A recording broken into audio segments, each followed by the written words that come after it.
A new home for Tiger now on BBC Two in Storytime.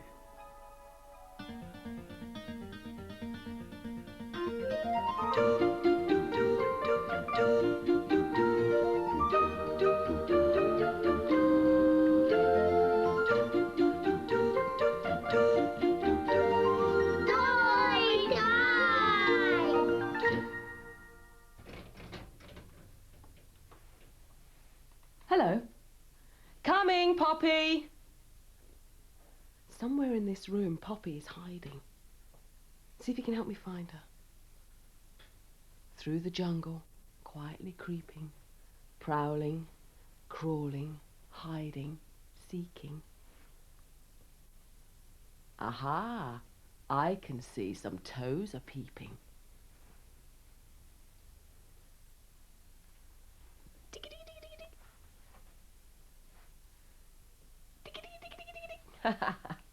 This is Poppy, and this is Poppy's room. Now, where are the other places you can hide, Poppy? Under my cover. Under your cover. And under my bed. And under your bed, yes. Shall we make your bedroom a more exciting place to creep and crawl and hide in? Come on then. I just need some help to finish making this paper grass. Can you do that for me? Okay. Can you tear it? Yeah.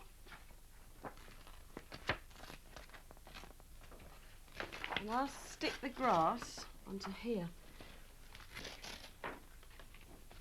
There we go. And I'm pressing it down really hard. Make sure it sticks. That's a little piece. Oh, I'll tell you what then. I'll use that as a little piece at the top. Okay, just a little piece of grass there. All right.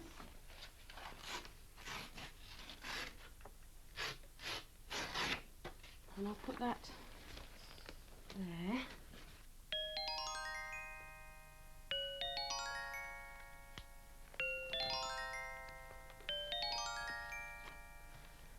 Long green grass, perfect for crawling through. Now, somewhere in this grass I've hidden something. Creep through and see if you can find it. Through the bedroom, quietly creeping, prowling, crawling, hiding, seeking. Well done, Poppy. You found our first story. Story time. And the story's called Annie and the Tiger. Annie was prowling through the grass in the park when she met a tiger. "I'm not scared of tigers," said Annie.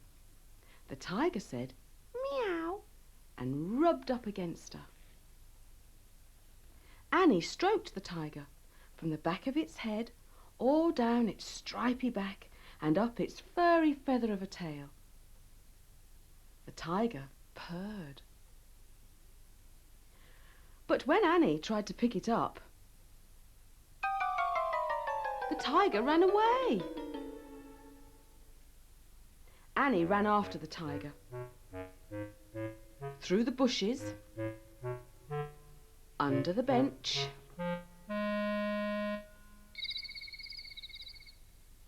up a tree,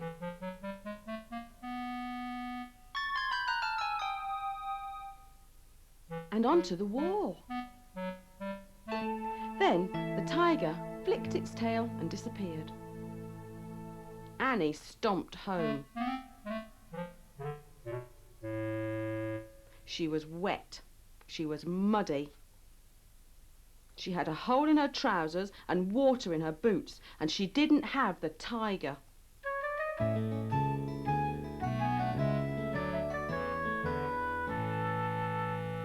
When she got in, she took off her boots, she took off her trousers, she took off her squidgy, soggy socks. Yuck.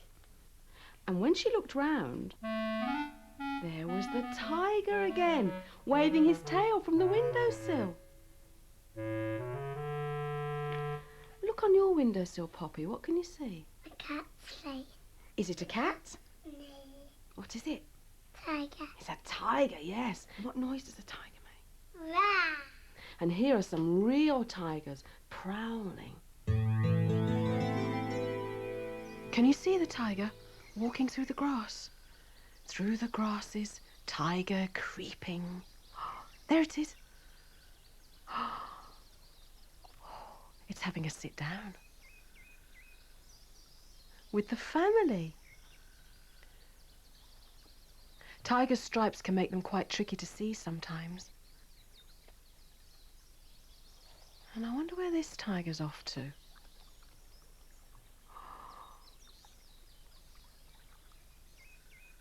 Down to the river.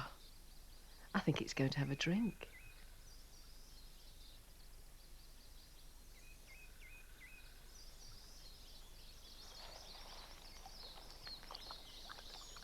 Look, it's lapping up the water just like a cat.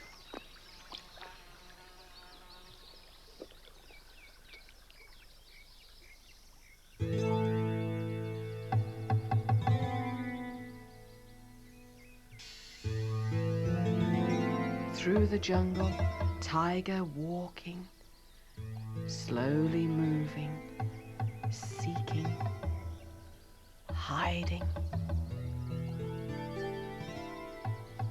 Tiger waiting, watching,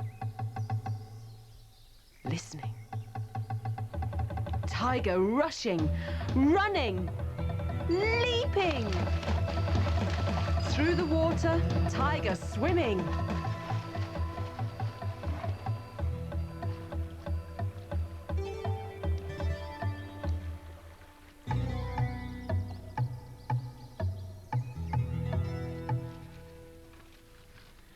Poppy and I wanted to make our tiger feel more at home, so we've grown a paper jungle up around it. Look, all these creepers. Ooh, look what we've got here. That's our parrot. Hello. What are you up to, Poppy? And this is our snake. And that's our snake. Did you make that? Yep. How did you make it? Well, I got a belt for my dressing down. Mm-hmm. I made a face. Oh, yes, I'm this gonna face get up in. here.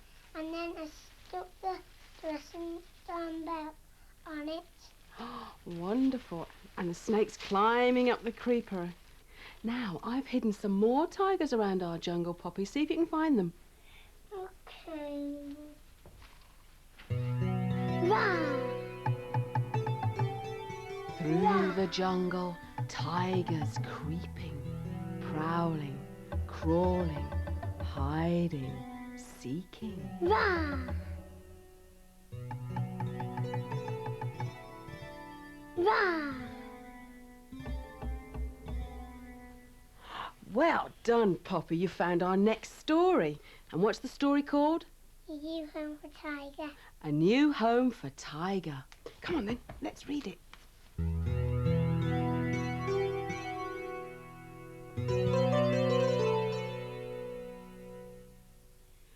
Once upon a time, there was a cheerful, tawny tiger.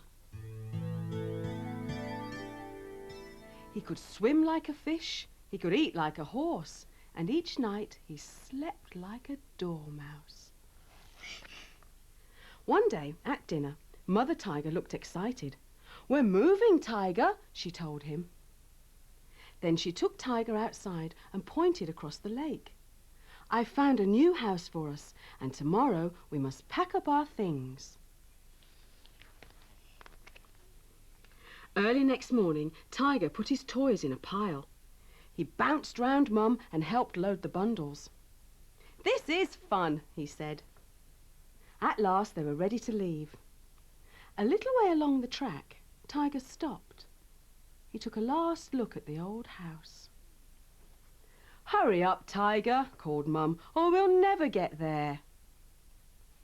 By the time they reached the new house, it was almost dark.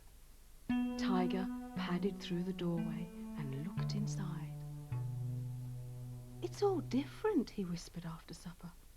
"Can I sleep in your bed?" he asked Mum. That night, Tiger tossed and turned, and when he woke up, he wasn't sure where he was. And when Mum began to empty the bundles, Tiger wouldn't help.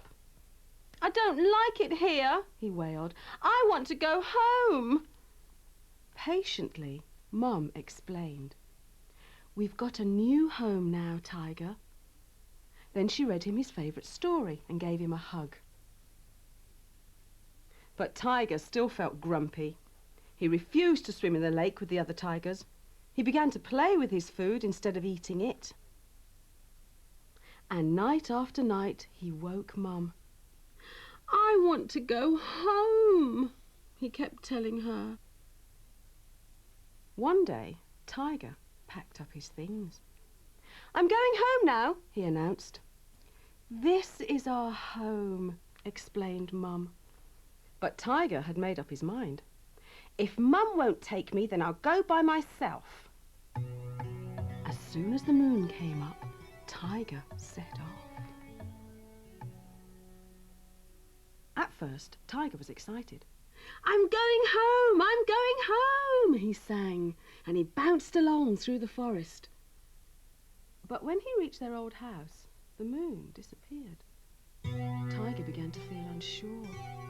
He looked nervously over his shoulder. Then he padded inside.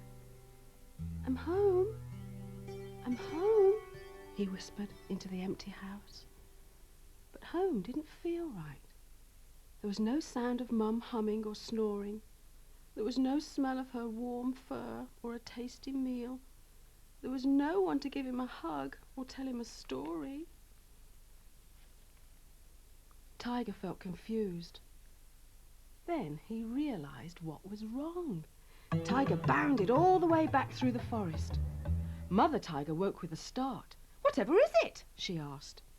"I want my home," cried Tiger. "I want my home." Mum sat up and yawned.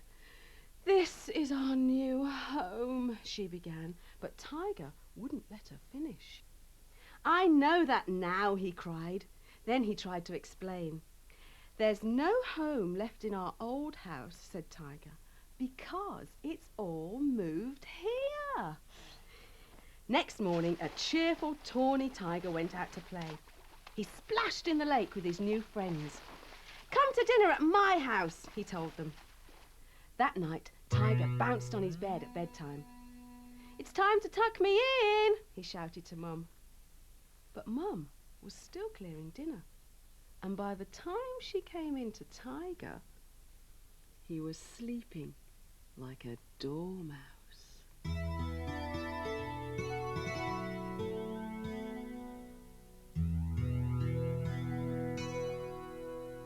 Poppy, do you want to go to bed tonight in your own room or in the jungle? Real moon, please. Okay, hide your eyes then.